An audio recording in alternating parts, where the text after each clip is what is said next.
Bene, eccoci qua, siamo arrivati a Bryce Canyon finalmente, ci abbiamo messo un po' di più del previsto, la strada era abbastanza lunga, è il primo pomeriggio e adesso facciamo un giretto qua, ci facciamo una camminatina, il Navajo Loop e vediamo un po', da qua sopra è spettacolare, adesso andiamo a vederlo anche da sotto, via.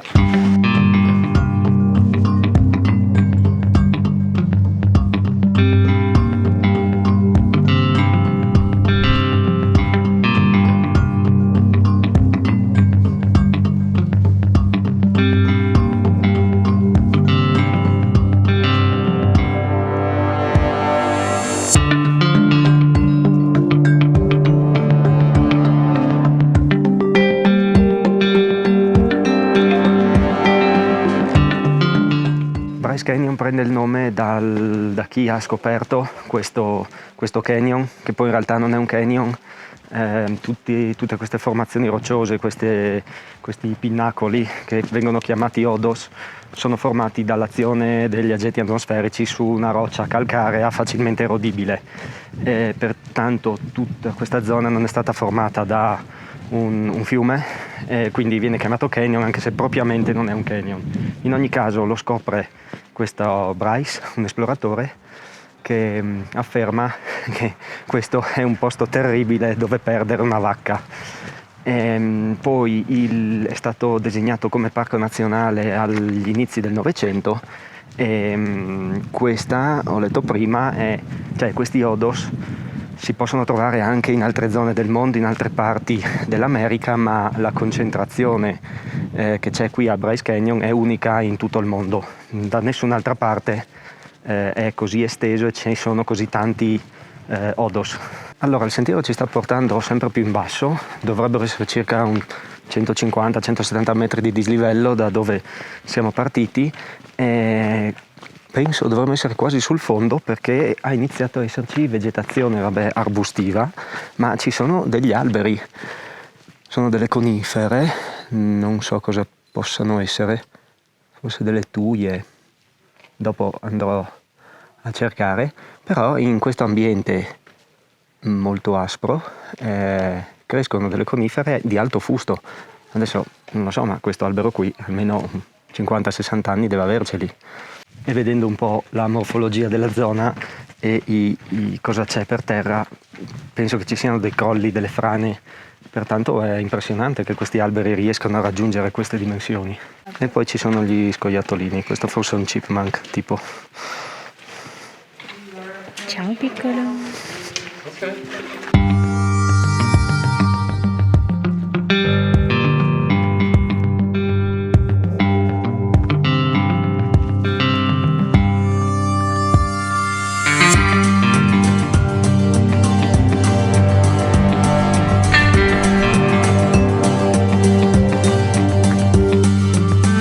Come dicevo prima, queste forme particolari sono date dal tipo di roccia da cui sono formate queste montagne. È un calcare molto erodibile dagli agenti atmosferici, l'acqua, in parte il vento, ma soprattutto ciò che erode molto queste rocce sono le precipitazioni nevose e il ghiaccio. A scapito dell'ambiente che sembra quasi desertico o comunque potrebbe essere anche un ambiente mediterraneo, molto secco, in realtà qui siamo a 2300 metri, pertanto d'inverno fa freddo, ghiaccia e nevica, ed è questo, cioè la neve e il ghiaccio sono i due fattori principali nell'erosione.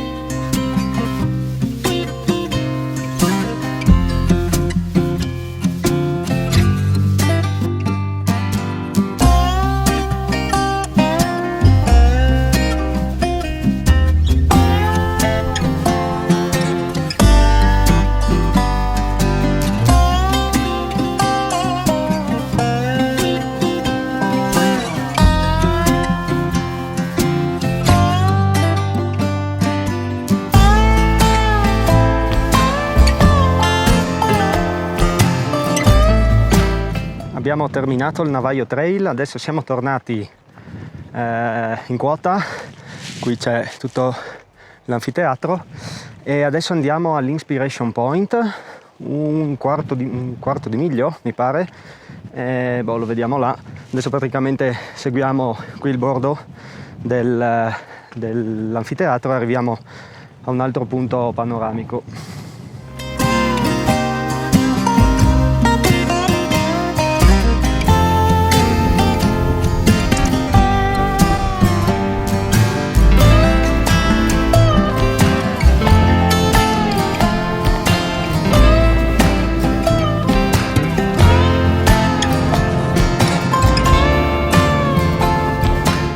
Siamo arrivati anche all'Inspiration Point, se prima eravamo dentro il canyon, adesso siamo sopra. È davvero spettacolare, da questo punto si domina tutto l'anfiteatro. Bene, ora noi proseguiamo, torniamo indietro qui un pezzettino. Alla mia sinistra c'è il Bryce Point, che è l'ultimo del trittico dei 4 punti panoramici che ci sono qui quasi all'inizio del parco, però noi adesso torniamo da dove siamo arrivati, andiamo al Sunset Point e poi il Bryce Point andiamo in macchina, in quanto è ancora più di 1 miglio da qua e quindi poi verrebbe troppo tardi.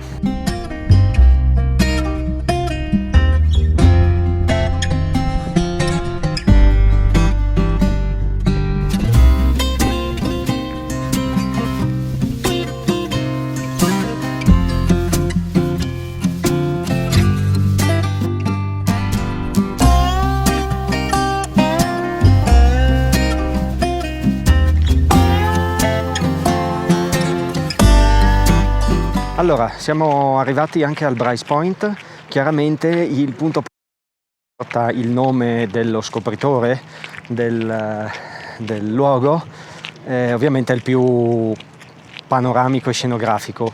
Si è molto in alto, forse leggermente più alti dell'Inspiration Point, più spostati, e da qui si vede molto bene tutta la valle, anche dietro il canyon verso Panguitch e forse verso Zion. Davvero bellissimo come punto panoramico. Inoltre adesso il sole si sta abbassando, le ombre si allungano e quindi c'è molta più tridimensionalità, è davvero molto bello. Adesso riprendiamo la macchina, torniamo verso l'ingresso e verso il centro visite, dove appunto ci fermiamo a fare un paio di acquisti e poi ripartiamo e andiamo a Panguitch, che è questo paesino a mezz'ora da Bryce Canyon, dove stanotte dormiremo.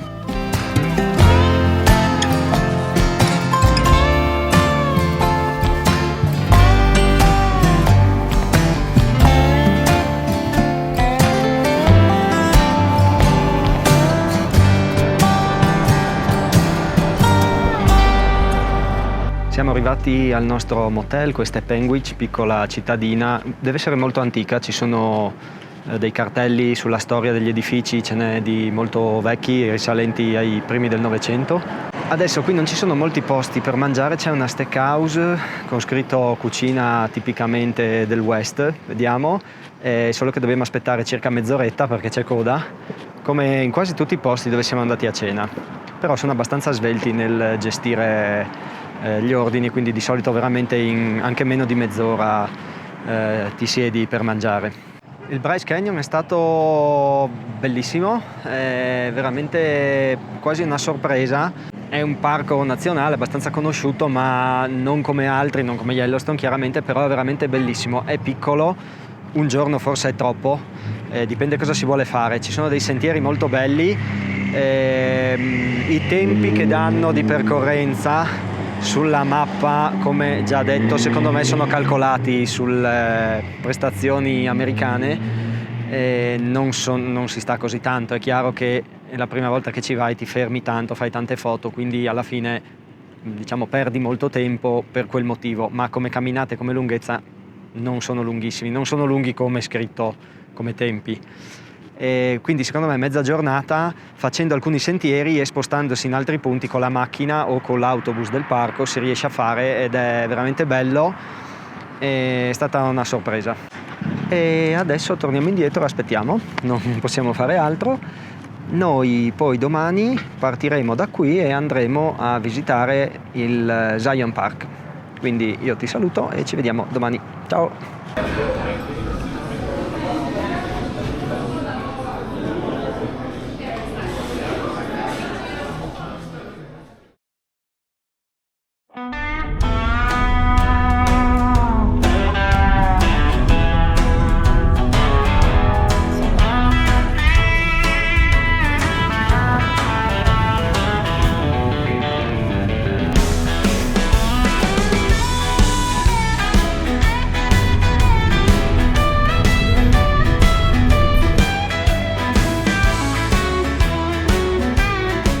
Buongiorno, siamo arrivati finalmente a Zion.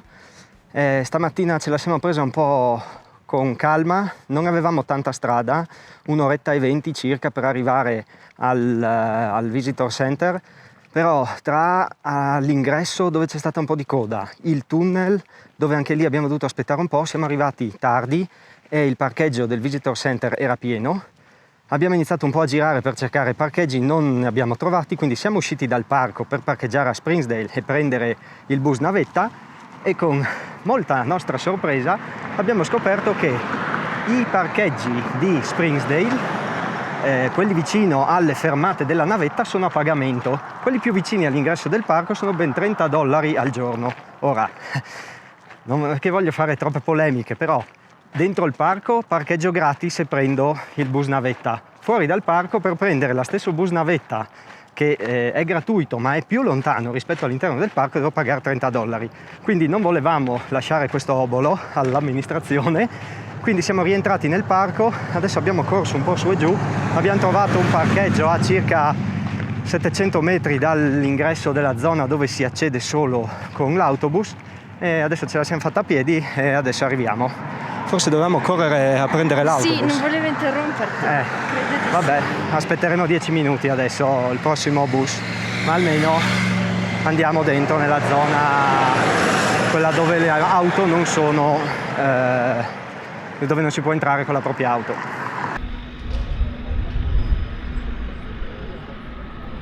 È stata un po' più complicata del previsto. La fermata numero 3, quella che è all'ingresso del canyon, vale solo in discesa, quindi abbiamo preso lì lo shuttle, siamo tornati al Visitor Center, da lì abbiamo cambiato shuttle e siamo risaliti.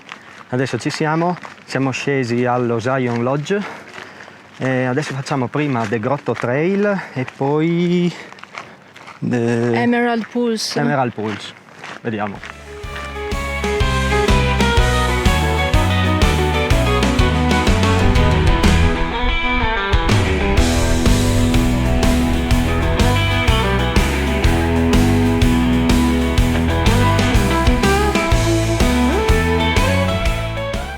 Allora, dopo una passeggiata verso l'Angels Landing, siamo solo saliti, abbiamo visto un po' dall'alto il panorama. Adesso abbiamo ripreso l'autobus, siamo arrivati in fondo al canyon dove parte il sentiero The Narrows, che è praticamente una camminata lungo il fiume in cui in alcuni tratti si cammina anche all'interno del fiume.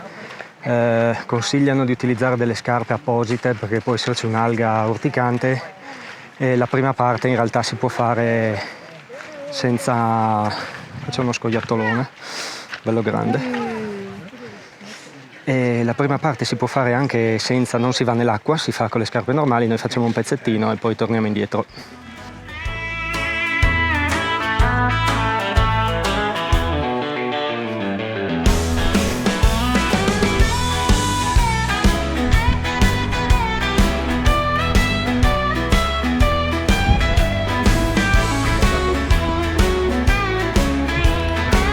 Che bordello che c'è.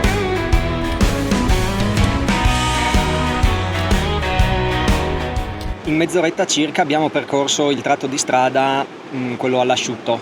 Poi qui siamo arrivati in fondo alla strada, da qui si calzano scarponcini o tipo mute da pesca e si prosegue all'interno del fiume. Ricordo che qui siamo in un parco protetto, parco nazionale, e praticamente viene permesso a migliaia, credo, di persone al giorno di camminare all'interno di un fiume. Non conosco la flora e la fauna specifica della zona, però solitamente un ecosistema fluviale è un qualcosa di molto delicato e in equilibrio abbastanza precario.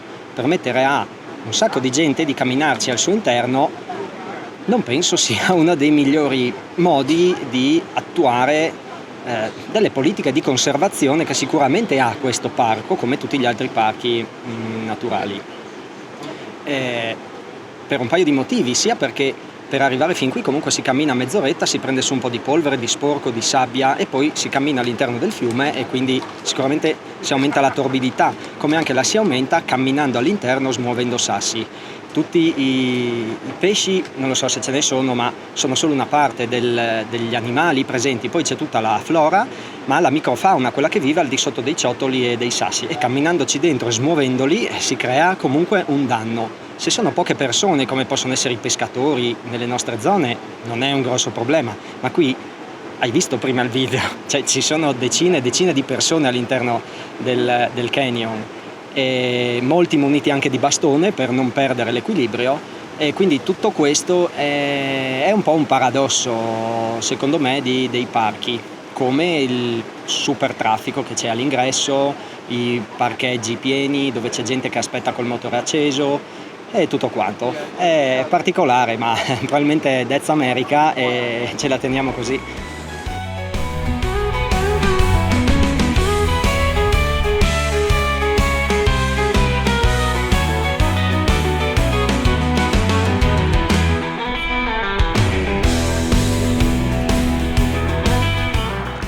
Siamo tornati sulla strada per tal traffico, adesso ci facciamo i nostri 10 minuti, la macchina sì è ancora là, è rimasta solo lei, ah no, 2 ce n'è, bene, non ce l'hanno portata via.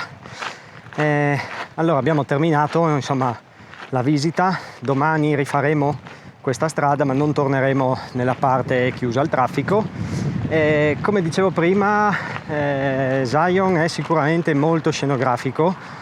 Un bellissimo colpo d'occhio per questi paretoni di roccia, e anche un altro aspetto molto particolare è il colore, questo ocra rosso, davvero, cioè, secondo me è proprio scenografico, è il termine corretto per questo parco.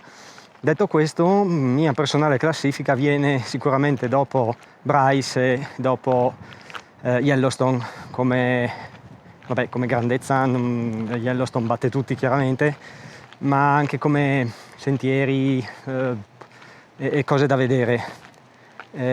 Qui ad esempio, a parte l'Angels Landing che ormai è chiuso, insomma questo sistema a lotteria, praticamente quasi tutto si vede da sotto verso sopra, si è sempre dentro il canyon, non ci sono degli overlook, quindi non si può vedere niente dall'alto.